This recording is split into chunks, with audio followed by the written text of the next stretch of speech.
Tá no ar o episódio do PazCast, o podcast da Paz Church. E eu tenho o privilégio hoje de estar aqui com um pastor e amigo que eu admiro demais e que é peça fundamental nesse projeto do podcast. Com vocês, pastor Marconi! Faltou dizer também flamenguista. É verdade, um fato muito importante. Olha, Raia, uma honra poder estar aqui, gente. Esse que é um projeto muito lindo. A nossa meta principal é propagar a palavra. É isso. E o podcast, assim, tá, né? Esse embrião já se formou e agora já tá por aí, né? Já está alcançando muitas casas, muitos dispositivos, muitas vidas para a honra e glória do Senhor. E muito legal, é uma honra poder estar aqui e ainda mais participar do momento histórico que vai ser, né? Hoje é histórico. E eu espero que essa, pastorzão, seja a primeira de muitas das suas participações aqui com a gente. Que legal. O pastor trabalha muito atrás das câmeras para esse projeto acontecer, mas quem sabe um pouquinho por aqui também. Mas hoje nós temos um herói entre nós. Tem. E que com certeza a história, o testemunho vai impactar a minha, as nossas vidas. Com vocês, nosso convidado especial, Pastor Newton! É um prazer muito grande poder participar desse período tão precioso aqui e poder repassar algumas informações que eu creio que muitos vão gostar, né? Inclusive de saber como foi o começo de tudo, desse grande movimento da Paz Church, como tudo começou, e vamos comentar um pouco sobre isso. É isso aí. Pastor Newton, o senhor estava nas primeiras construções, nas primeiras viagens missionárias, com os pastores fundadores de toda essa obra, mas o senhor não nasceu na Amazônia, né? Não, eu nasci numa cidade do interior de Goiás, por nome Itapaci. Sou goiano. Então o senhor é de Goiás. Por acaso, minha mãe também é goiana. Minha mãe nasceu em Aparecida de Goiânia. É conterrânea. Então o senhor gosta de pamonha. De pamonha, mingau de milho verde e por aí afora. O piqui. Piqui, o senhor gosta de piqui? Mas um frango com piqui gueroba, meu amigo. Gueroba. Olha, gueroba é um legume. É um palmito amargo. Mas muito gostoso. É muito gostoso. É feito no frango caipira. Para quem não sabe demais. o que é piqui, o que é o piqui? O piqui é um fruto do cerrado. É um fruto do cerrado, de cor assim amarela, chega a ser um pouco laranjado, muito cheiroso. É verdade. Muito saboroso. Coisa de goiano e mineiro. No arroz ou na galinha caipira é bom, né? Ele é bom de todo jeito, até cru. Esse é um goiano raiz. Mas, pastor, conta pra gente o que Deus fez para usar um goiano nesse projeto, né? Nascido em Itapaci, interior de Goiás. Como é que foi a conversão e, de repente, esse ingresso nessa missão da paz? Bom, eu era ainda adolescente quando eu entendi que Deus tinha posto no meu coração um chamado para as missões. E então, a partir daí, eu passei a buscar uma oportunidade, né, de me envolver. Também estava muito novo, o tempo foi passando. E então, quando eu completei 17 anos de idade, eu tive o grande privilégio de conhecer o irmão do pastor Abe Huber, né, que foi o pastor Lucas Huber.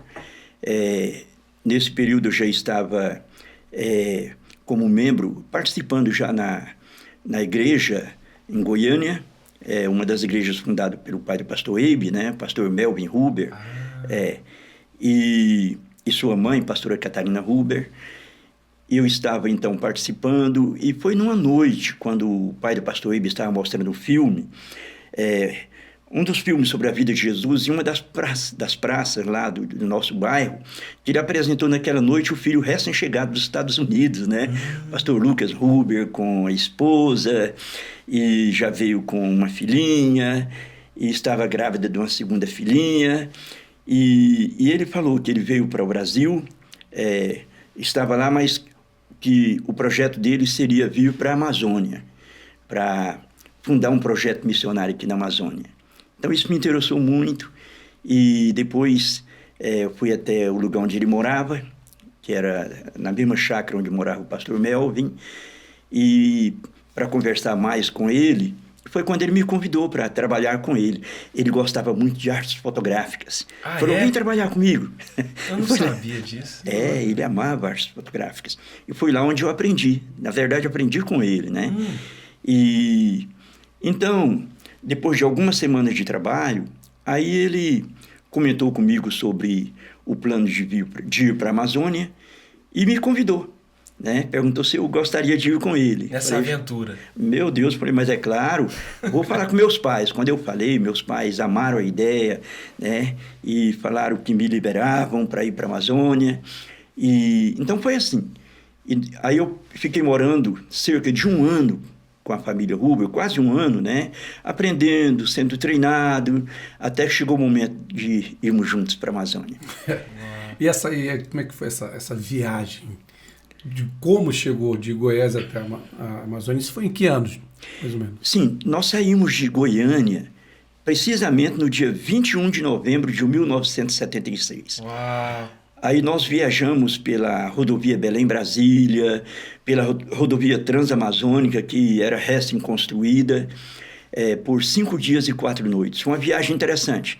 Nós encontramos muitos indígenas pelo caminho e também muitos animais selvagens que atravessavam, né, a estrada. E quando chegava a noite, a gente armava uma barraca na beira de um riozinho, de um rio, onde depois de pescar e pegar o peixe para janta, né, a gente pernoitava ali, prosseguia a viagem no dia seguinte, até que nós chegamos na cidade de Santarém. Mas o senhor foi bem confortável, deitado, numa poltrona bem... Foi, não? Isso aí foi uma história. O caminhãozinho lotado, né, com parte da mudança, e tinha uns colchões, assim, em cima das coisas, que ficava bem pertinho do teto do caminhão. Aí nós éramos 5, pastor Lucas dirigiu o caminhão, e aí 2 iam sentados no banco da frente ao lado, e 2 tinham que deitado nos colchões lá em cima. Aí a gente ia ajeitando assim para ver se, né, para conseguir ver a estrada e tudo. A gente ficava com o pescoço doendo. Nossa. Aí, quando isso acontecia, a gente trocava, né? Os 2 que estavam no banco ao lado dele, lá para cima, a gente vinha para cá. Ia revezando. Ia revezando. E aconteceu isso por 5 dias. Até chegar na Amazônia. Rapaz. Quer dizer que acampava, pescava ali... Sim, nós levávamos uma tarrafa e então quando a gente chegava para dormir na beira de um riozinho daquele, a gente jogava tarrafa, pegava logo uns peixinhos para janta, fazia lá um arroz, era arroz com peixe frito, era muito bom e deixou muitas saudades. Pastor. Projeto de missionário mesmo, né? De cair na estrada. Quando chegou no Amazonas, qual foi a primeira impressão? Onde é que vocês montaram Primeira base. Primeira base? Na verdade, o nosso plano original era ir para a cidade de Marabá, já no estado do Pará. E então o pastor Lucas, em Goiânia, ele se tornou professor de inglês do Odilonzinho, que era filho do Odilon pai, né? Que eram os proprietários da empresa de ônibus Transbrasiliana. E o pastor Lucas se tornou, né, muito amigo do Odilonzinho. E um dia ele contou para o Odilonzinho, sobre os seus planos, seus projetos para a Amazônia. E depois que o Odilonzinho ouviu ele falou: Lucas, se seu projeto é este, o meu conselho é que você não vai para Marabá, mas você deve ir para Santarém. Porque Santarém é a porta da Amazônia.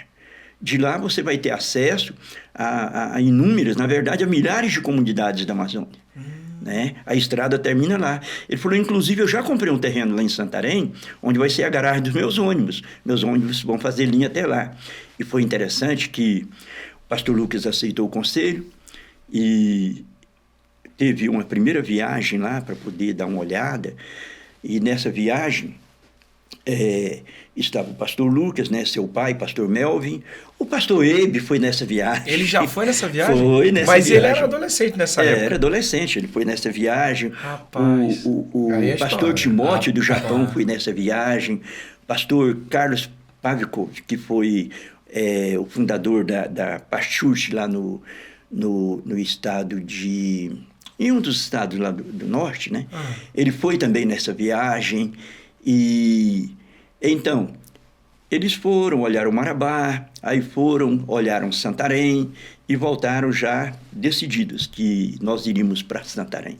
E aí Santarém seria a base de apoio para toda a obra missionária pela bacia amazônica, né? Sim. Atingir os ribeirinhos e aí, então o projeto inicial era Marabá, mas Sim. com o conselho desses empresários que o pastor Lucas estava relacionando, dando Sim, aula de inglês, Deus deu um outro rumo para essa história. Sim. E foi por isso que fomos para Santarém. Quando nós chegamos em Santarém, para nós era a terra prometida. Literalmente. A felicidade foi muito grande, né? Quando entramos em Santarém. E aí nós não conhecíamos ninguém. Nós não tínhamos nada. Chegamos lá... Do zero. Aí nós fomos ficar na beira do rio Tapajós. Lá numa praia de um lugar chamado Mapiri, lá na beira do rio.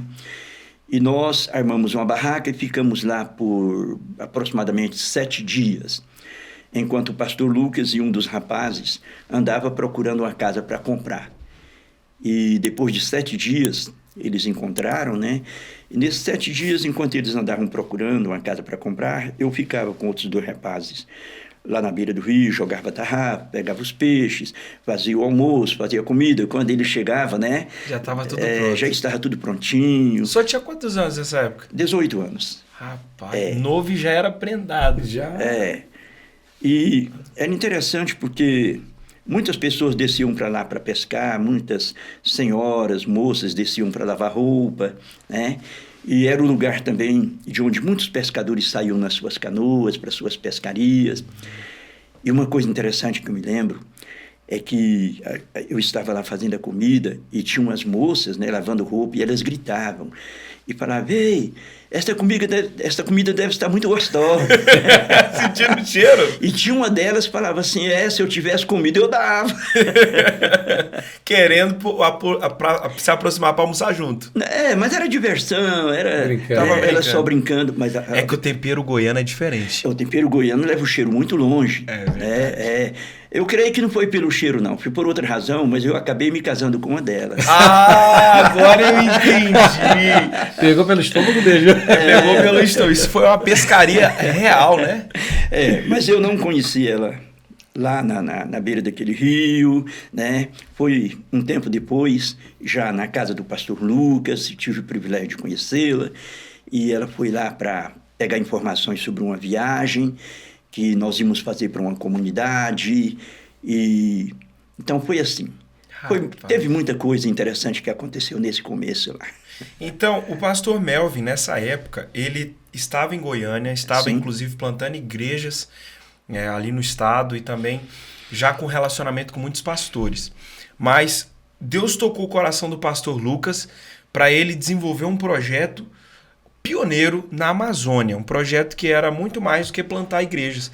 Envolvia ação social, envolvia apoio a essas comunidades que talvez quase nenhum projeto social chegavam naquela época. O pastor Lucas, então, ele chegou dos Estados Unidos e rapidamente Deus tocou ele para ele ir para a Amazônia? Como é que foi? Na verdade, o sonho dele de ser um missionário na Amazônia começou quando ele era ainda adolescente. Segundo a história que ele me contou, ele estudou numa escola para filhos de missionários, lá no interior da cidade de Itacoatiara, uma cidade na beira do Rio Amazonas, na margem direita do Rio Amazonas. E ele me falava que ele ia tirar tempo com Deus e vendo aqueles rios, tudo aquilo. Foi quando Deus colocou esse sonho, né, no coração dele. Adolescência, de ser um missionário na Amazônia. Meu Deus. Então passaram todos aqueles anos, foi para os Estados Unidos, né, cresceu, se formou, se casou e veio então para cumprir o propósito de Deus. Uau. Que era ir para a Amazônia para fundar esse grande projeto missionário. E até para quem está em casa, a gente está falando do pastor Lucas Huber, né? Lucas Huber. Fundador da Missão Amazonas. Paz Amazônia. Isso é muito lindo. E assim, o senhor fazer parte desse processo, quando o senhor olha para trás, hoje assim, o senhor vê o tanto de tempo que se passou e como começou ali, foram o quê? 5 homens que foram para ali. E hoje, quando o senhor vê a dimensão que tomou tudo isso, o que o senhor sente? Assim? Eu me sinto realizado. Eu entendo que a vida valeu a pena. Meu Deus. E se eu tivesse que começar tudo de novo, começaria com muita alegria, com muito prazer. Já são quantos anos, desde o dia que o senhor chegou na Amazônia até agora? Quantos anos de 47 serviço? anos. 47 anos. Uma vida de serviço. Sim. E então, na verdade, a Pastchurch, o começo dela foi na sala da casa onde nós morávamos, né? Junto com o pastor Lucas. Foi a casa dele. E começamos com um clube de jovem denominado Lighthouse. E interessante que as reuniões nossas aconteciam todas as quartas-feiras. É mesmo? Nossa primeira célula. Olha aí. O que o pastor está falando aqui agora, gente, tanto para quem está em casa poder entender, que antes era Missão Paz, aí agora ele vai entrando na história de como surgiu a Igreja da Paz. Né? Sim. Então a Igreja da Paz surge... Porque o pastor Melvin, ele era parte de um outro ministério em Goiânia. Sim, quando o pastor Melvin estava implantando igrejas em Goiânia, o nome da nossa igreja era Igreja Evangélica Nazareno. Uhum. E nós fomos para implantar, né, a extensão das nossas igrejas na Amazônia. Só que quando nós chegamos em Santarém, nós fomos no caminhãozinho, e dos 2 lados do caminhãozinho estava escrito Projeto Amazonas. E tinha um símbolo de um desenho lá com um pombinho, escrito Paz, que era Projeto Amazônia. Que era a sigla, Projeto Amazônia. Exatamente. E por onde o caminhãozinho passava, as pessoas na cidade falavam, lá vai o caminhãozinho da Igreja da Paz. Foi o povo que deu o nome. Popularizou. E foi o povo que deu o nome. Aí um dia nós reunimos e falamos, olha, o nome é bonito. E o nome se tornou popular. Né? E vamos aproveitar essa fama aí. Vamos aproveitar. Aí registramos como Igreja da Paz. Rapaz. E começa nessa casa, né? Nessa casa. Praticamente uma célula, né? Foi. E lá no nosso grupo foi crescendo, até que chegou numa média de 40 pessoas. Aí a sala ficou pequena, né? Foi quando um senhor por nome Demétrio, na cidade de Santarém, que era proprietário de um terreno onde hoje é a central da nossa igreja, né? Uau. Igreja da Paz Central. Ele ofereceu esse terreno para pastor Lucas, que conseguiu os recursos, comprou aquele terreno, e nós fizemos lá o primeiro prédio da Igreja da Paz. Era bem pequeno e cabia aquelas 40 pessoas e tinha espaço talvez para mais umas 15 ou 20 pessoas. E não demorou até que ele ficasse lotado, não coubesse mais. Aí foi quando o pastor Lucas construiu o primeiro prédio nosso lá na frente, né? Mas que também era pequeno. Mas já era bem maior. E logo depois o pastor Lucas convidou seus pais, que estavam em Goiás, para ir para a Amazônia para ajudar. Eles foram. Até hoje eu me lembro o dia que eles chegaram num corcelzinho verde, todo empoeirado, né? Gente. Só o pastor Melvin com a pastora Catarina, viajando por todos aqueles dias pela rodovia transamazônica. Que era uma rodovia difícil de andar, né, pastor? Estrada de chão. Na verdade, naqueles anos, a estrada estava boa, porque não fazia muito tempo que ela havia sido construída, né? Mas por se tratar de uma estrada sem asfalto, então tinha alguns obstáculos, né? Na época de inverno já apareciam os atoleiros, e então, mas era interessante viajar por aquela estrada. Agora, eu sempre digo, era preciso ter coragem também para encarar uma viagem assim. 4, 5 dias. 5 dias e 4 noites, né? Porque era tudo muito selvagem naquela época. Tinha moradores assentados pelo governo, mas as moradias eram distantes umas das outras. A gente viajava longos trechos sem ver nenhum posto de combustível. Uma coisa Verdade. também que é bem interessante de saber também, quando começou a se espalhar ali entre os ribeirinhos, porque hoje são quantas igrejas que nós temos ali nos ribeirinhos?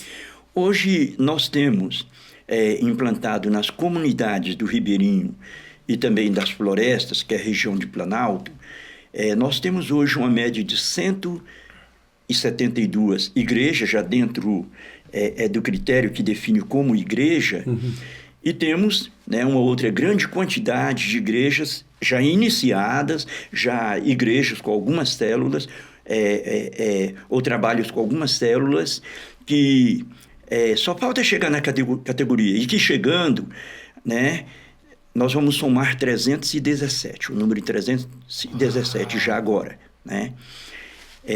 Ou seja, nós estamos em 317 comunidades diferentes, só debaixo da Igreja da Paz, da base de Santarém.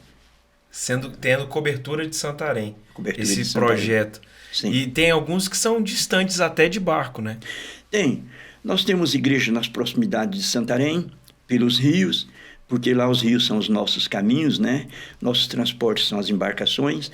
Temos algumas igrejas próximas, por exemplo, que você vai gastar só 1h30 para chegar, como também nós temos igrejas longe. Tem uma igreja em um rio chamado Rio Maró, na verdade é a última comunidade do Rio Maró. Então, no barco que eu uso, que é um barco que para nós lá anda relativamente bem, né? Esse meu barco anda muito bem, ele anda uma média de 14 km por hora. Se isso é bom, eu sei que vocês estranham isso, né? Porque no carro aqui vocês andam nessas rodovias 150 por hora. Eu não sei se anda tudo isso, mas é porque uma embarcação, ela é grande, é pesada, né? E o motor tem que empurrar todo aquele peso na água. Então, por isso, anda nessa velocidade. Para chegar da comunidade mais distante, quanto tempo? Eu gasto 30 horas de viagem para chegar lá. Um dia... 30 horas para ir, 30 horas para voltar. Na verdade, mais de 2 dias. Porque a gente viaja somente durante o dia. Não tripula à noite. Porque nessa região lá, a viagem à noite se torna muito perigosa, porque o rio é estreito, cheio de voltas, e também tem muita correnteza. Então tem que ser. Então, por essa razão, a gente viaja durante o dia. Hoje o senhor faz o que especificamente na Missão Paz? Hoje, pela graça de Deus e pela confiança que a nossa liderança tem depositado, né, na nossa família, então nós somos responsáveis pelas missões. Nós somos pastores de missões. Uau, E então o nosso trabalho é implantar cada ano novas igrejas e dar supervisão, né, cobertura, treinamento para os líderes locais nessas comunidades. Então, esse é o nosso trabalho, é levar avante essa visão, né, e esse projeto de implantação de igrejas. É muito emocionante, pastor. E o senhor sabe, a igreja da Paz, a Paz Church, ela é uma igreja que tem esse coração missionário, esse coração pelas pessoas. Sim. E a maioria de nós, inclusive aqui de São Paulo, não tivemos a oportunidade de conhecer o pastor Lucas presencialmente. Muitos não tiveram a condição nem de conhecer o pastor Melvin, que é o pai do pastor Eibe. Nós conhecemos muito bem o pastor Paulo, Jeffrey, a pastora Rebeca, o pastor Eibe, enfim, que é hoje o pastor sênior aqui em São Paulo, e é um pastor maravilhoso. Mas como foi estar pertinho desses homens, pastor Melvin, pastora Catarina, pastor Timóteo, que hoje já há alguns anos já está no Japão, com a pastora Cristina. Como foi andar com esses homens e aprender com eles? E ver todo esse crescimento, né, da igreja. Para mim foi um grande privilégio. E, em segundo lugar, foi a maior oportunidade que eu tive na minha vida de conhecer, estar perto dessas pessoas, aprender com eles. E então, para a minha vida foi muito significativo. E, principalmente, o pastor Lucas. O pastor Lucas... ele era um grande visionário, como o pastor Eibe sempre fala, na verdade, um grande visionário. Por outro lado, um homem muito simples. Ele se identificava com o povo com quem ele trabalhava. E ele pregava o evangelho com tanta simplicidade. E ele, pela graça de Deus, né, conduziu muitas e muitas pessoas para Jesus Cristo. Na verdade, ele foi o responsável pela implantação de todo esse projeto. Eu me lembro de uma viagem que eu fiz com ele em um rio da nossa região, conhecido por Rio Curuaúna. O nome do rio vem do vocábulo guarani, né? Então, que significa papagaio do pé preto. Que legal. Curuaúna. Então... A cultura, hein? Você está aprendendo aqui. Olha aí. O homem falou da culinária goiana, agora está falando da história amazonense. Ou, na verdade, nem papagaio do pé preto, pássaro do pé preto. Né? Legal. Então, a primeira vez que eu subi esse rio, eu subi de canoa. Emprestei uma canoa de um recém-convertido, por nome Manuel Roseno. Ele me emprestou sua canoa e eu convidei um rapaz de Santarém que sabia pilotar uma canoa para ser meu companheiro de viagem. Porque a canoa é o seguinte, remar, qualquer pessoa rema na frente. Agora, pilotar a canoa tem que saber, porque senão não sai do lugar, vai ficar rodando ali. E ele foi para me ajudar, porque eu não sabia pilotar uma canoa. Então, nessa primeira viagem, nós subimos 7 dias remando aquele rio e pregando o evangelho de casa em casa. Nós tomamos a decisão que nós não iríamos deixar sequer uma casa, nenhuma família sem ouvir a pregação do evangelho naquele rio. E nesse período de 7 dias, evangelizando, subindo o rio, converteu uma média aproximada de 90 pessoas. Com uma colheita muito boa de almas. E quando eu voltei para Santarém e levei as boas novas para o pastor Lucas e pastora Cristina, eles ficaram tão felizes. E o pastor Lucas falou, olha, Nilton, eu comprei aqui uma voadeirazinha, né, de alumínio, um casco de alumínio. Eu me lembro que era um motorzinho de 25 HPs. E ele falou, olha, vamos continuar de onde você começou e eu vou com você na próxima semana. Rapaz! Então, na próxima semana nós fomos juntos. E nós viajamos juntos por cerca de uma semana. Olha, foram dias inesquecíveis. Viajar junto com ele, conversar bastante com ele, né, enquanto a gente ia subindo, evangelizando de casa em casa. E a gente achava um lugar para dormir à noite, onde a gente armava a barraca. E foi tão interessante, foi divertido, foi muito, muito precioso aquele tempo. Eu aprendi muito com ele. Sempre uma aventura. Era uma aventura, porque só navegar naqueles rios já é uma aventura. Já é? E à noite a gente armava uma barraca, né, para dormir na beira do rio, e era floresta de um lado e outro. E é floresta amazônica, você sabe que tem de tudo lá. Lá mora onça, lá mora... Né, e aí por diante. Já viveu alguma experiência assim, dormindo na mata assim? Já teve alguma experiência com um bicho assim? O susto, uma história... ou coisa assim. Olha,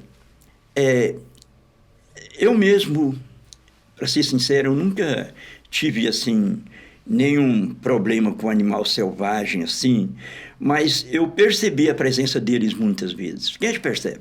O barulho da caminhada. A caminhada da onça, na verdade, você nem escuta. Ah, é? Tem até um hino antigo que fala que ela usa sapatinho de algodão. É verdade.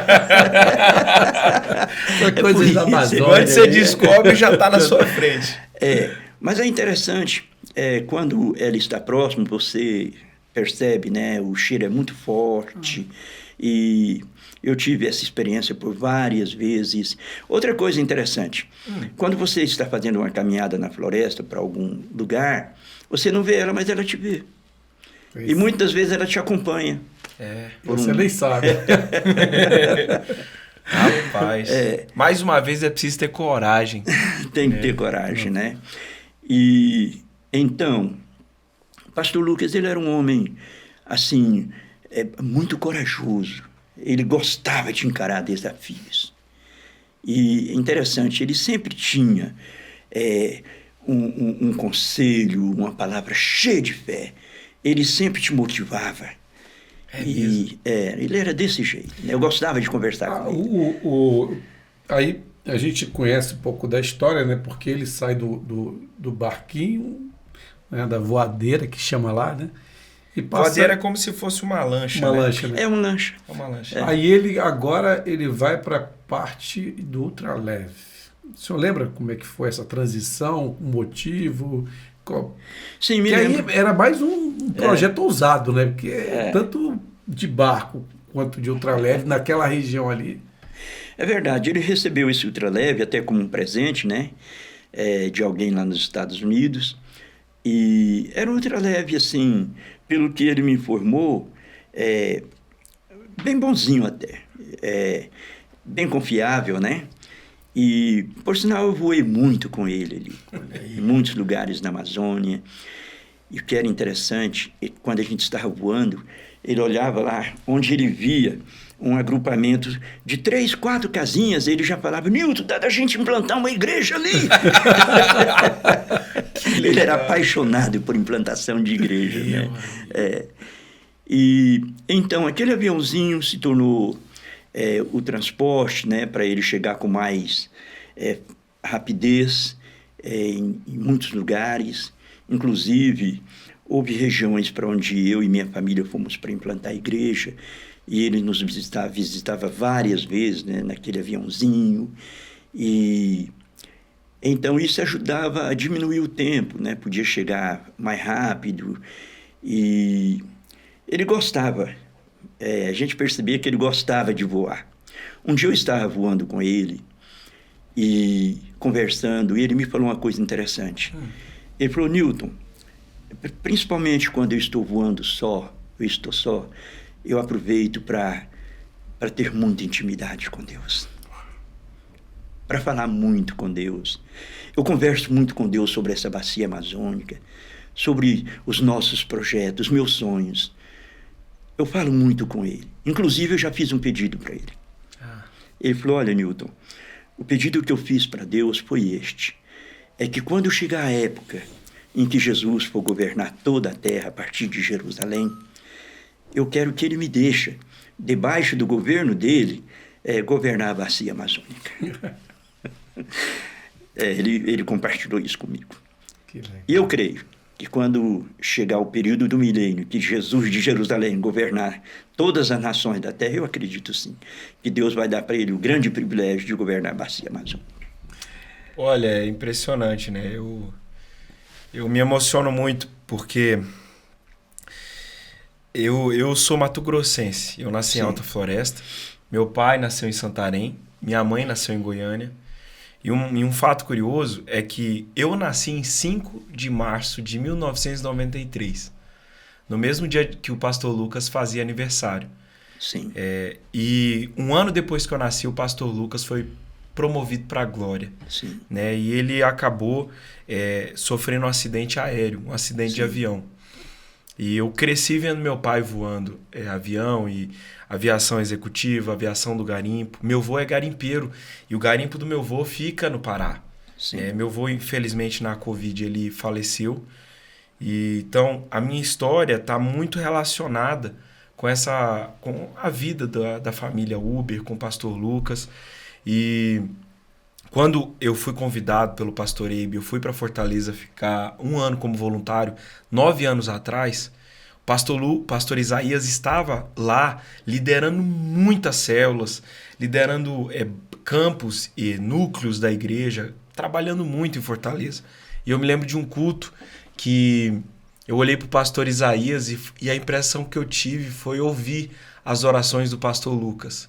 É como se as orações continuassem reverberando, né? E é como se eu me sentisse chamado por essas orações, esse plantio que começou mesmo antes de eu nascer, né? Então, eu ouço essas histórias, é difícil conter as lágrimas. Nós estávamos no Difflin Global, hoje é segunda, o Difflin Global foi no sábado, e o senhor contou um testemunho lá, impactante demais, e eu falei, eu não posso gravar esse episódio com o pastor Newton sozinho. Alguém tem que chorar comigo. Convidei alguns dos nossos pastores e por conta da agenda não foi possível, inclusive o pastor Giovanni, que também acompanhou muito desse começo, mas eu trouxe o pastor Marconi aqui e ele não ouviu essa história. Se o senhor puder compartilhar com a gente. Posso. Antes disso, deixa eu te falar, você nasceu no Mato Grosso do Norte. Isso. Pois é, você nasceu na Bacia Amazônica. Na Bacia Amazônica, eu sou fruto da Amazônia. Inclusive, a família do pastor Melvinho, pastora Catarina, eles compraram uma terra supostamente para plantar café e viver daquele plantio. Mas acabou que nunca foi não foi necessário. Eles acabaram não plantando café, acho que até venderam as terras. Mas eu sou fruto daquela terra, eu sou fruto do Mato Grosso. E inclusive amo café. Mas eu sou filho, pastor, da Amazônia. Sim. Né? Apesar de ter pais, cada um nascido em um lugar, meu pai também é filho da Amazônia. A Bacia Amazônica é algo interessante. Muitas pessoas, né, estudam bastante sobre a Amazônia, aprendem muito sobre a Amazônia, e, na verdade, é uma bacia que ainda precisa ser explorada na sua totalidade. Lá nós temos os maiores rios do mundo. Lá nós temos, inclusive, o maior rio do mundo em extensão. Ele chega a ser menos de 140 quilômetros, ou seja, ele chega a ser quase 140 quilômetros mais comprido do que o Rio Nilo. 140 quilômetros maior do que o Rio Nilo. Maior do que o Rio Nilo. Rapaz. E é o rio com o maior volume de água do planeta. É o Rio Amazonas. Outra coisa interessante. Dizem que tem cerca de 1.000 rios afluentes do Rio Amazonas, em média. Mas tem uma fonte que informa que, se nós conferirmos todos os rios da Bacia Amazônica, os rios grandes, médios, pequenininhos, os igarapezinhos, né? e igarapé vem do tronco guarani também, a palavra é igarapã, que significa caminho de canoa. Então, se conferirmos com... Você já tomou um banho no igarapé? Se conferirmos todos os rios, tem uma fonte que informa que deve ter aproximadamente 7.000 rios na Bacia Amazônica. É muita coisa. Nós chamamos a Bacia Amazônica de o paraíso das águas, né? E o Rio Amazonas, inclusive, ele é um rio com aproximadamente 7.000 quilômetros de extensão. Uau! E nós temos lá aproximadamente 25.000 quilômetros de rios navegáveis. 25.000 quilômetros? Na Bacia Amazônica. É maior que, às vezes, muitos países, cara. Uma coisa interessante, que nós sabemos que o Brasil, ele é, se não me engano, o 5º maior país do mundo. 5º ou 6º, uma coisa assim. Em extensão. Não, em tamanho. Okay. O nosso país, o Brasil, né?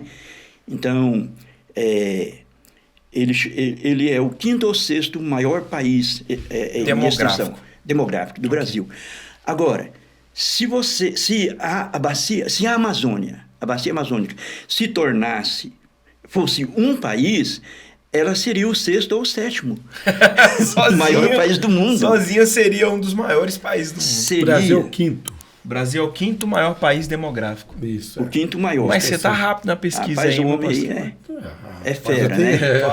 Então, se a Amazônia fosse um país, seria o 6º maior país do mundo. Ou seja, grande parte do Brasil é a Amazônia. E então, 64% da Bacia Amazônica é floresta. É a coisa mais linda, a floresta amazônica. Eu já fiz caminhada até de 5 horas e meia dentro da selva, né? No estado do Amazonas, inclusive indo para uma aldeia que havia nos convidado para pregar o evangelho para eles. Andar dentro da floresta amazônica é uma das experiências mais fantásticas que você pode experimentar. Uau. Bora fazer uma caminhada lá? Bora. Você leva... Quando o senhor vai para uma caminhada dessa, o que o senhor leva? Um facão? Geralmente um facão e água, porque apesar de ser a bacia com o maior volume e quantidade de água do planeta, mas tem tem precursos que são longos e você não vai encontrar um igarapé também. E também não é tudo igarapé que você pode beber água, né? Não pode, dá de beber. Na Amazônia dá de beber. Mas no meio da mata fechada, às vezes você vai andar horas sem água. Sem água, Inclusive, nós temos igrejas em várias comunidades da região que nós chamamos Planalto, que não tem rios perto. Aí, por isso que um dos projetos nossos lá na Amazônia é ajudando o povo das comunidades com perfuração de poços. Esses poços semi-artesianos, né? Para poder proporcionar para eles... Maior facilidade de água. Exatamente. O senhor falou de uma coisa que me chamou a atenção aqui. Vocês também pregaram em tribos indígenas, né? Ali naquela região também. Só para a gente poder desassociar. Ribeirinho, uma coisa, mas também tinha os indígenas também. E foram muitas tribos ali daquela região. Chegou a tem igreja já nessa região? Olha, na Bacia Amazônica hoje nós temos, em média, 180 etnias diferentes. Para começar, deixa eu falar uma coisa para você. Diferentemente até do que muita gente pensa, o povo indígena é um povo maravilhoso. É um povo maravilhoso. É um povo muito precioso. Acolhedor, um povo humilde, um povo simples, né? Um povo que dentro das suas reservas, eles têm a sua maneira de viver, eles sobrevivem da pesca, da caça, né? Porém, embora a gente já tenha chegado a algumas aldeias, né? Lá durante as nossas viagens, pregamos para eles, o nosso trabalho lá na Amazônia está mais limitado às cidades e às comunidades ribeirinhas, né? As comunidades ribeirinhas. Então, o povo indígena, eles têm sua língua, sua cultura, né? Que eu, particularmente, eu até concordo, e concordo plenamente que tem que ser preservada. Mas nós sabemos que tem muitas frentes de missões na Amazônia que têm tido essa oportunidade de chegar lá até eles, e dentre eles hoje tem muitos convertidos também, tem igrejas, né? Mas uma coisa muito importante é preservar a cultura daquele povo. Respeitar a história, né? Respeitar a cultura. A cultura, a língua, os costumes. Você acha que esse olho puxado aqui é japonês? Não, amiga, aqui é indião. Nós temos um amigo que ele foi piloto da TAM e hoje ele tá morando na Espanha. Aí toda vez que tô lá no Instagram, ele manda: "Fala, índio!" Mas nós temos que ter respeito, né, pastor, por essa cultura. Muito respeito. E eles foram os primeiros moradores desse nosso país, né? Eles são os verdadeiros donos da terra. Os anfitriões. Os anfitriões. Os proprietários. E, como eu falei, é um povo maravilhoso. E um povo cuja cultura, costumes, né, precisam ser respeitados. Pastor, deixa eu fazer agora uma pergunta que é uma curiosidade que eu tenho, até porque o senhor viveu muito próximo, o senhor era praticamente um adolescente quando andou com o pastor Lucas, e o senhor passou um bom tempo, né, nesse trabalho, frente a frente, viajar juntos, tanto de barco, quanto também de avião também, e eu acredito que foi um baque, quando o senhor teve quando o senhor recebeu a notícia de que ele tinha sofrido um acidente, como é que foi esse momento para o senhor? Foi muito difícil. Para minha pessoa, em particular, foi muito difícil, porque nós convivemos juntos por muitos anos. E então ele era meu discipulador, embora, na verdade, ou na época, nós ainda não tivéssemos esse modelo tão precioso que Deus deu para o pastor Abe, né? De célula, discipulado, mas ele era meu discipulador. Ele era a pessoa com quem, né, eu viajava, convivia, trabalhávamos juntos. Ele atuou meio como um pai, né? Porque você tinha Sim, 17, 18 anos, você ainda estava terminou de ser criado por ele, né? Com certeza. E fomos juntos para a Amazônia, estive sempre debaixo, né, da cobertura e dos cuidados dessa família. Para mim foi muito difícil, foi uma parte de mim que foi embora. Então, mas nós sabíamos que tudo tinha que continuar. E tomamos a decisão de que, com muita responsabilidade, nós iríamos continuar tudo aquilo que ele começou. O senhor lembra o que o senhor estava fazendo quando recebeu essa notícia? Quem lhe deu a notícia? Como é que Sim. foi? Eu tinha vindo para o estado de Goiás com minha família, de férias, e quando eu estava voltando para a região onde eu estava trabalhando, que era no Rio Xingu, morava na cidade de Porto de Mós. Uma aguinha aqui para o senhor. Aqui. Obrigado. Então, quando eu estava de retorno, chegando na cidade chamada Porto Vitória, que era na margem, de lá eu ia pegar meu barquinho, que já estava lá, para prosseguir a viagem, era 5 horas de viagem de barco. Então, eu fui para um telefone, naquela época não tinha o celular, né? E liguei para ele. Orelhão? Orelhão. Oh, rapaz. Tinha os postos telefônicos também lá. Então, fui lá, liguei para ele, conversamos por um bom período. E ele me falou, Newton, tem um amigo meu aqui e nós vamos viajar juntos para uma conferência no Lago Grande. E então a gente vai retornar e na segunda-feira eu vou encontrar com vocês em Porto de Mós. Então, como... Isso era que dia da semana? Isso era numa sexta. Certo. Isso era numa sexta-feira. Se eu não me engano, era numa sexta-feira. Aí eu fui logo para o barco e falei com minha esposa, falei, olha, vamos ter que apressar a viagem para a gente chegar em Porto de Mós, para ajeitar as coisas e tudo, que o pastor Lucas vai chegar na segunda-feira. Ele e um amigo dele. E então nós viajamos aquela noite, né? Praticamente a noite toda, porque lá no Rio Xingu é o seguinte, todo rio, é claro, ele corre para baixo, o rio não corre para cima, né? Mas lá corre. No Rio Xingu corre? Corre para cima. Né?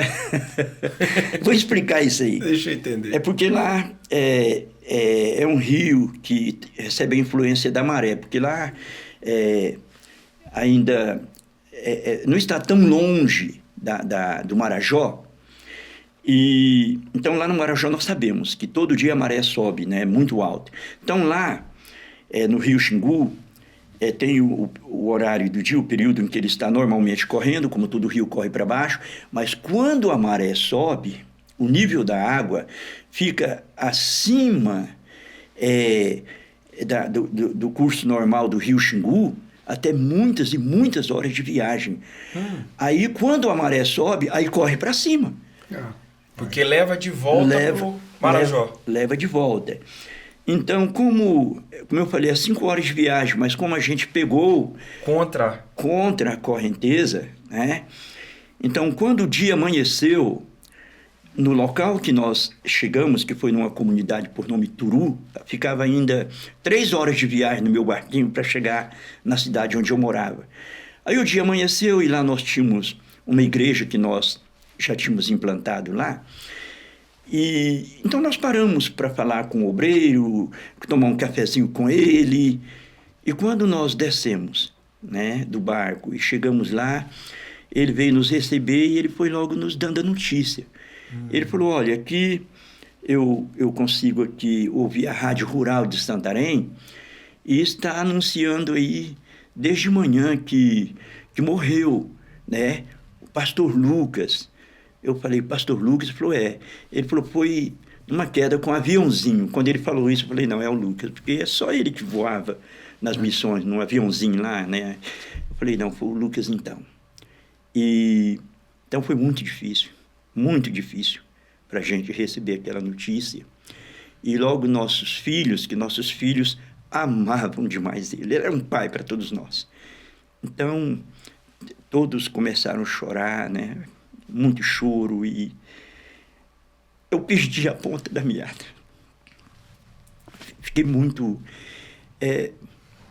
eram muitas perguntas e... Aí decidimos ir para Porto de Mós. Falei, vamos para Porto de Mós que nós vamos subir para Santarém.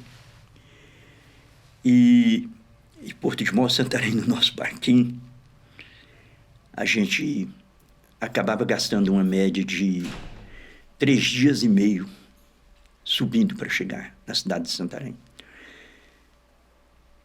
Aí nós ajeitamos para sair, mas não encontramos nosso filho menor, o Lucas. Procuramos o Lucas, o pessoal da casa nos ajudando a procurar onde estava o Lucas, né? Que inclusive o senhor deu o nome por causa do carinho que o senhor tinha pelo pastor Lucas. Sim, exatamente.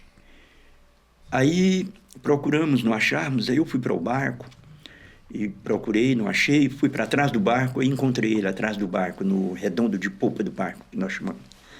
Estava lá sentado, chorando, e eu consolei ele, né? E foi interessante. Ele parou de chorar, me olhou e falou, papai, a história não vai acabar aqui. Ele falou, eu vou ser o próximo piloto da missão. Eu vou ser o próximo piloto. E realmente aconteceu. Hoje ele é o responsável, né, pela aviação missionária lá. Uau! Forte. Eles estão operando com dois pequenos aviões, mas pela graça de Deus, nós agora, né, com o apoio do pastor Paulo, pastora Rebeca, inclusive com a doação de uma parte do recurso pelo um ministério maravilhoso que tem no Brasil, a MCM, né, pastor José Rodrigues, eles fizeram doação de uma boa parte do recurso para a compra desse novo avião. Penso. Já foi comprado, já está vindo, né, um avião para 6 pessoas. Olha só. E... Um que é um monomotor ou bimotor? Monomotor. Monomotor para 6 passageiros. 6 com passageiros. o tripulante. É o piloto e mais 5. É o piloto e mais 5. Que bênção, cara. Então vamos receber um avião zeradinho. Novo. Rapaz. Né? E...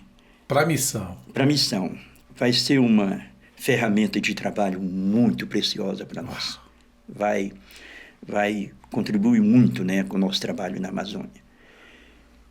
Então foi assim que aconteceu. Aí nós viemos para Santarém, e quando nós conseguimos chegar em Santarém, na verdade já acho que tinha uns 4, 5 dias depois que ele tinha sido sepultado, porque tivemos alguns problemas na viagem, que é muito comum, você está viajando, quebra o motor, né, ou quebra um eixo, alguma coisa, escapole uma hélice, inclusive... para navegar na Amazônia, para fazer o trabalho que nós fazemos, muitas vezes, de dia ou até de noite, quando a gente está viajando à noite, enrola capim na hélice. A famosa frase capim na hélice. A famosa frase. Eu vim entender isso. É isso aí. Quando enrola o capim na hélice, o motor continua funcionando, mas fumaça muito e perde toda a força. O barco não anda mais. Pastor Sabá que gostava de falar isso, às vezes quando ele está... Deu capim na hélice. É pastor Geraldo também. Deu capim na O pastor Sabá é filho da Amazônia também. Ele cresceu pastor ali. Geraldo, né, também. Quando alguma coisa dava errada, você gostava de falar, deu capim na hélice. E quando o capim enrola na hélice, não tem outro jeito.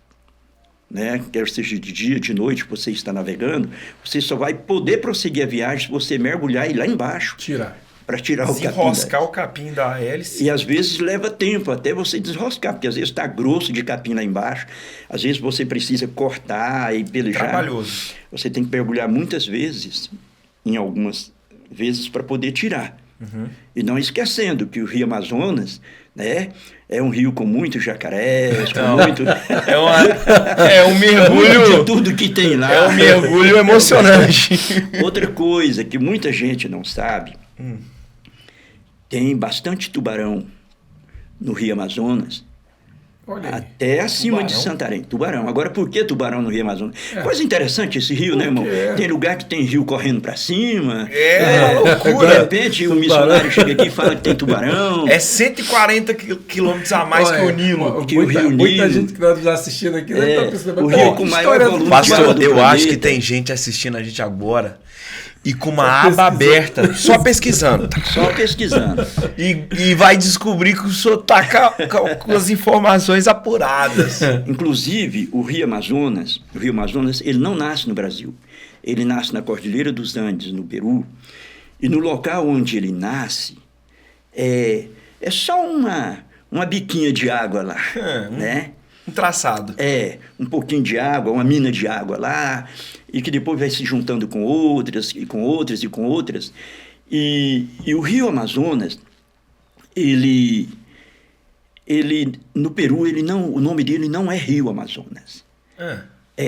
Ele tem alguns nomes, por exemplo, eu até trouxe aqui. Anotou ali. Exatamente. Um dos nomes do Rio Amazonas no Peru é Rio Eni. Outro nome é Rio Tambo. Outro nome é Rio Ucaiali. E quando ele entra no Brasil, ele entra com o nome de Rio Santa Maria. E ele vem tomando dimensão, vai ficando, né, mais largo, profundo, caudaloso. Aí quando ele entra no Brasil é que ele recebe o nome de Rio Amazonas. E ele vem, né, banhando essas terras até ali na frente de Manaus encontrar com Rio Negro.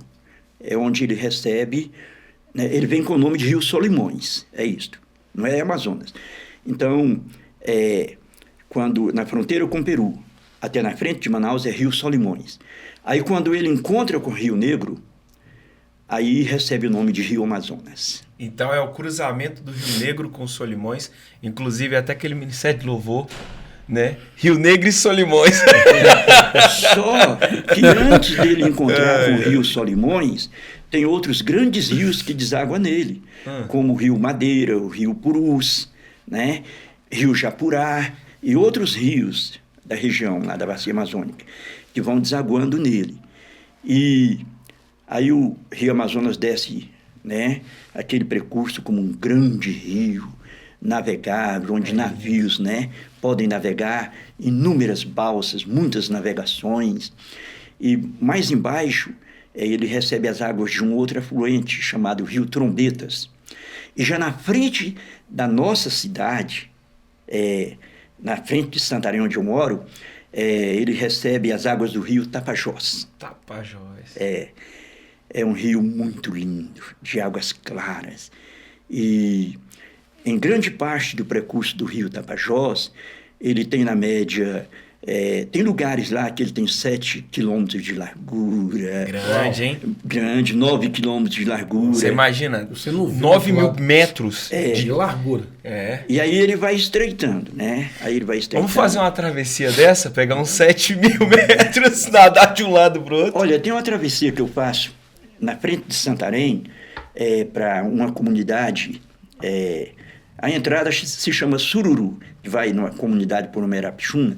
Então, naquele trajeto ali, o rio Tapajós tem 17 quilômetros De largura. de largura. É grande demais. Mas não esqueça de falar dos tubarões, tá? Tá todo mundo Sim, esperando. então, é verdade. História do tubarão. Então, Tem depois do tubarão rio na Tapajós, o rio Amazonas recebe ainda outros Pastor, afluentes. hoje tem gente que já tava com medo de nadar nos igarapés, nos rios, Eu já não sou muito ouvindo que tem jacaré, agora sabendo que tem... tá no- possibilidade. Mas é difícil. Eu já vi o couro de um tubarão que um amigo matou. Mas Mas o senhor não se deparou ainda numa pescaria? não. Agora, eu conversei certa vez com uma família, onde a senhora, né, viúva, ainda jovem, ela falou, não, meu marido estava com o patrão dele e outros 3 homens abrindo um caminho lá no porto, e num descuido meu marido caiu da canoa. E foi para o fundo. Então ele nadava muito bem. E os amigos ficaram esperando ele flutuar, só que ele não flutuou. E não era fundo. Eles falaram que dava uns 3 metros só de profundidade.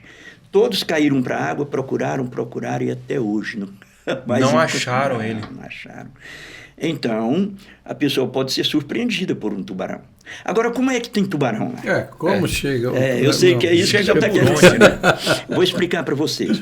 O Rio Amazonas, depois de receber na frente de Santarém o rio Tapajós, mais embaixo ele recebe águas de outros rios, como o rio Jari, rio Paru, e depois recebe as águas do grande rio Xingu. E quando o rio Amazonas deságua no mar, o impacto das águas do rio Amazonas é tão grande que por 300 quilômetros a água do mar fica água doce, vira água doce.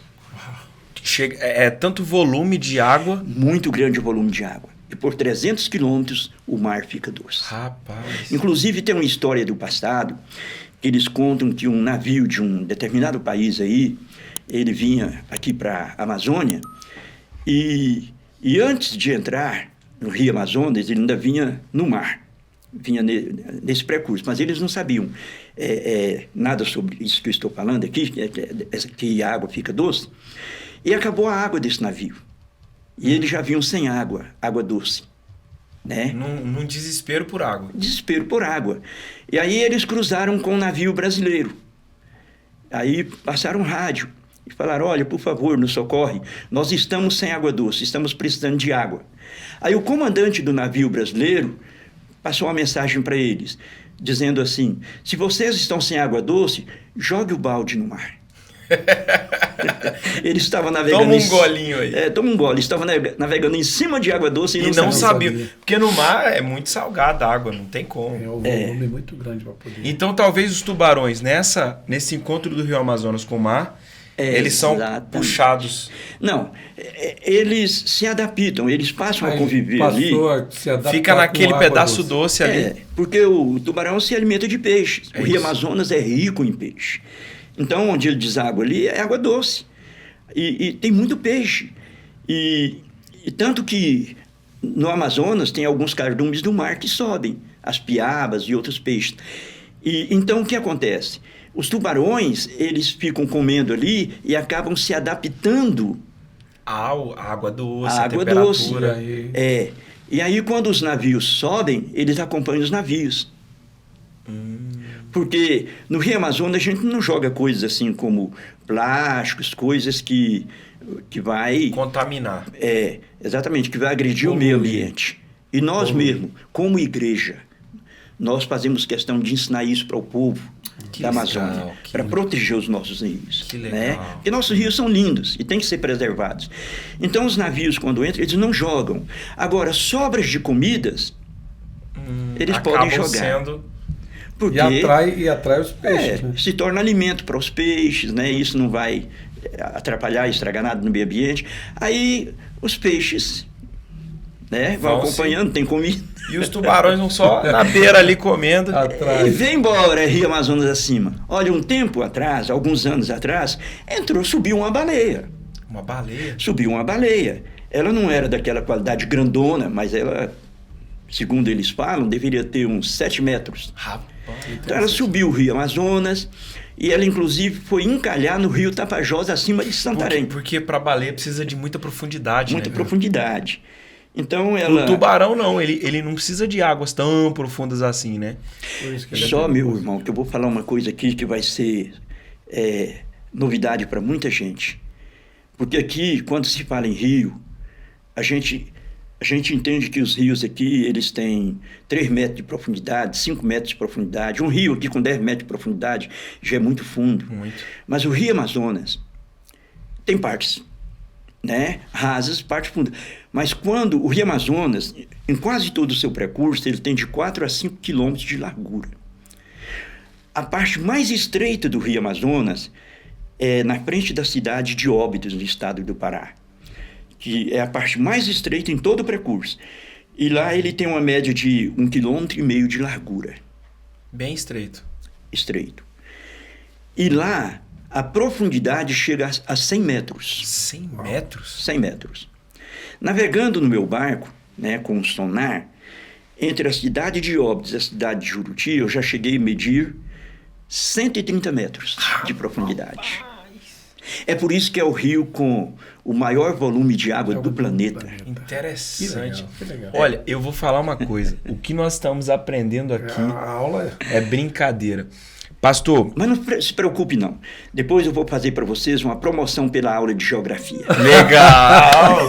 Eu tô precisando. Meu sogro, inclusive, ele ama geografia. E ele tinha uma brincadeira que ele fazia nas viagens, que faz ainda, com as filhas. Vai falando o nome da cidade, o nome do estado, e aí... E muito obrigado, pastor, por todas essas informações. Cara, que legal. Essa história que eu comentei que o pastor falou no Difflin Global, sobre o pastor Lucas, ele me antecipou que no culto, logo que vai começar às 20h30, nós estamos gravando aqui, agora são 19 horas, ele vai contar na mensagem essa palavra. Eu acredito, eu vou confirmar essa informação, que esse culto vai ser transmitido. Sim. E essa mensagem vai ser gravada. É isso mesmo? Vai. A produção está confirmando aqui. Então, para você que está nos ouvindo e quer saber essa história, só para vocês terem ideia, o pastor Isaías não aguentou. Ele começou a chorar, era um painel, eles ali apresentando, o pastor Newton acompanhado do seu filho. Ele é o filho mais novo ou mais velho? É o meu filho mais velho, o Marcos. Filho mais velho que é pastor, o pastor Marquinhos. E o pastor Isaías também, lá implantando igrejas também. Pastor e supervisionando missionário. nas comunidades.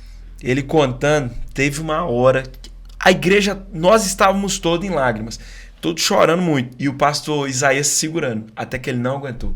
Foi muito emocionante, muito forte, mas para não deixar aqui a ponta solta, você pode ir lá no YouTube da Paz Church São Paulo. Exato. E acompanhar essa mensagem. Inclusive, quando esse episódio for pro ar, ela vai estar lá na biblioteca dos episódios. Você pode entrar tanto pelo YouTube direto na Paz Church São Paulo, ou você pode ir no nosso site. No site tem a aba lá, cultos, você vai em cultos, e aí tem lá palavra por palavra. E você pode acessar essa mensagem, que tenho certeza que o Senhor vai usar poderosamente o Senhor, pastor. Amém. E antes da gente encerrar, uma alegria muito grande. Inclusive, nós temos que fazer isso aqui mais vezes. Vamos o senhor fazer. tem ou nós vamos lá para Santarém gravar, ou o senhor vem para cá. Mas sabe, pastor, é uma honra para mim, tanto para o pastor, eu acredito que é para você também. Estávamos aqui, frente a frente com o senhor, tomando um café, conversando, aprendendo tanto, sendo inspirados. Eu quero receber essa simplicidade, essa leveza, essa maturidade, mas também essa coragem que o Senhor teve ao longo de todo o ministério de enfrentar todos esses desafios por amor ao Senhor e às vidas, por amor ao reino de Jesus. E eu quero receber, pastor, essa unção, essa graça que o Senhor carrega, como toda essa família de pastores, de missionários. Mas antes da gente encerrar, se o senhor puder olhar para aquela câmera ali e dar uma mensagem para quem está nos assistindo, seja jovem, seja adulto, seja a idade que for, e dizer algo do seu coração para quem está nos ouvindo hoje. Sim, nós estamos na Amazônia cumprindo um grande propósito de Deus. Deus, com toda certeza, Ele deseja ver todo o povo da grande bacia amazônica sendo alcançado pelo poder do Evangelho de Jesus Cristo. O apóstolo Paulo, ele disse assim: eu não me envergonho do Evangelho de Jesus Cristo, porque ele é o poder de Deus para a salvação de todo aquele que crê. Hoje, na bacia amazônica, nós temos mais de 45 mil comunidades. E dessas mais de 45 mil comunidades, nós acreditamos que mais de 20 mil comunidades ainda não têm uma igreja evangélica. Não tem ninguém ensinando para aquele povo. Eu tenho chegado em comunidades da Amazônia, onde uma comunidade inteira não tem uma única Bíblia. O clamor do povo da Amazônia pode ser encontrado na Bíblia. Para mim, eu acredito que o texto da Bíblia que mais identifica o povo da Amazônia, o clamor do povo da Amazônia, se encontra no livro do profeta Jeremias, no capítulo 8, a partir do versículo 20, até o capítulo 9, versículo 1. Lá nós encontramos 2 clamores, o clamor do povo e o clamor de Deus. O povo clama dizendo: foi-se o inverno, findou o verão, e nós ainda não estamos salvos. E Deus entra perguntando: porventura não há bálsamo em Gileade? Porventura não há lá médicos? Por que, pois, não se evidenciou a cura da ferida da filha do meu povo? E Deus prossegue dizendo assim: se a minha cabeça se convertesse em águas, e os meus olhos em fontes de lágrimas, então eu choraria de dia e de noite, por causa dos mortos dentre a filha do meu povo. Deus ama muito o povo de toda a nossa nação brasileira. E eu creio que, em particular, Deus ama muito aquele povo da Bacia Amazônica. Um povo que tem vivido com muito poucas oportunidades. Inclusive, eu costumo falar que a Amazônia é a nossa África brasileira. E ore por nós. Ore pelo trabalho que estamos fazendo lá. E também, né? Visite-nos. Visite-nos. Quando alguém quiser conhecer a Amazônia, né? É um dos melhores lugares do Brasil. É mesmo. Para ser visitado. Lá você vai se deparar com tanta coisa que só tem na Amazônia. Que só existe lá. Que Deus te abençoe. Que Deus seja sempre com cada um de vocês. Muito obrigado. Amém. Que emoção, pastor, que emoção. Eu tenho certeza que esse episódio vai ficar aqui, registrado. Amém. E as nações, as gerações vão ouvir um pouco dessa história. É lógico que um episódio só não é o suficiente para a gente ouvir quase 50 anos de ministério. Mas se você tem um chamado ministerial, missionário, e você quer conhecer esse trabalho, eu já tive o privilégio de ir lá, fazer essa visita e até em alguns campos missionários, conhecer de perto, andar de barco, ouvir essas histórias dentro do barco. Inclusive nós fomos, a pastora Rebeca falou: eu também vou. Ela tá super acostumada ali, mas ela não ficou de fora. Pastor Paulo também não. E você pode visitar as nossas bases, tanto em Santarém quanto em todas as cidades ali que já temos trabalho. Mas sim, eu tenho até pessoas que falam: eu sinto desejo de servir. Puxa, é possível. Se aproxima, busca conhecer. Mas, pastor, foi uma alegria receber o senhor aqui. Amém, muito obrigado. Uma honra. Nós já estamos programando para fazermos uma ida no Difflin Global lá. O Difflin Global de 2025 será em Santarém. E nós estaremos lá presencialmente. Amém. Deixa eu só ver. O que você diz? Serão bem-vindos lá. Ok, nossa produção está informando aqui que nós já estamos no final, mas eu quero te dizer, se você quer ouvir mais histórias emocionantes, inspiradoras, testemunhos poderosos, acompanhe o nosso canal, já se inscreve, curte aí e com certeza o Senhor vai falar ao seu coração. E aí, pastor, gostou? Maravilha, é uma baita de uma experiência, que honra poder ter aqui, olha, um missionário, alguém que realmente deu a sua vida e continua, está aí trabalhando até hoje. E o que chama a atenção e fica o nosso desafio, que ainda faltam 20 mil comunidades ainda, Ribeirinho, para ser alcançado. Obrigado pela honra de poder participar desse momento aqui. Imagina, a honra é nossa. E eu faço das palavras do seu filho Lucas: essa obra não vai parar. Não vai parar. Já fizemos muito, mas o melhor está por vir. Nós vamos além. E para concluir, eu gostaria de lembrar aqui, de mencionar uma frase, né, muito falada pelo pastor Melvin, pai do pastor Abe. Ele dizia: uma vida somente temos, e ela logo passará. Somente o que fizermos para Cristo é que permanecerá. Uau! Que Deus te abençoe. Fechou. Esse foi mais um episódio poderoso do Pascast. Muito obrigado, pastor Nilton. Foi uma honra, uma alegria. Amém. Para mim foi um grande privilégio, uma grande honra. Que o Senhor conserve essa força, essa vitalidade, essa memória poderosa. Tantas informações que o Senhor foi citando. A única coisa que ele leu ali foi os nomes do rio Amazonas no Peru. O resto foi tudo aqui, ó. Cachola boa. Você que não decora nem a tabela periódica, você que não decora nem a tabuada. A tabuada de baixo, né? Olha, o pastor Nilton está aqui nos dando uma aula, não só de memória, mas de amor por Jesus. Obrigado, pastor. O senhor curtiu? Amém. Muito legal, gostei demais. Eu espero que o senhor volte, hein? Com certeza. Então estamos combinados. Amém. Foi um prazer muito grande, irmãos. Todo nosso. Agora vamos fazer a foto oficial. Nós amamos vocês que estão aí acompanhando conosco. É legal. E desejamos ver vocês aqui nos próximos episódios. Escreve aí o que você achou de hoje. Comenta o tanto de informação e o tanto de coisa que Deus falou ao seu coração. Mas me diga uma coisa. Quem que você gostaria de ver nesses quadros aqui, nessas presenças importantes que a gente está recebendo? Conta pra gente, eu vou amar ler seus comentários, viu? Seja positivo ou não, a gente está crescendo ainda. Tenha paciência com a gente. Amamos vocês. Esse foi o episódio de número 6. E eu creio que isto é só o começo. Valeu.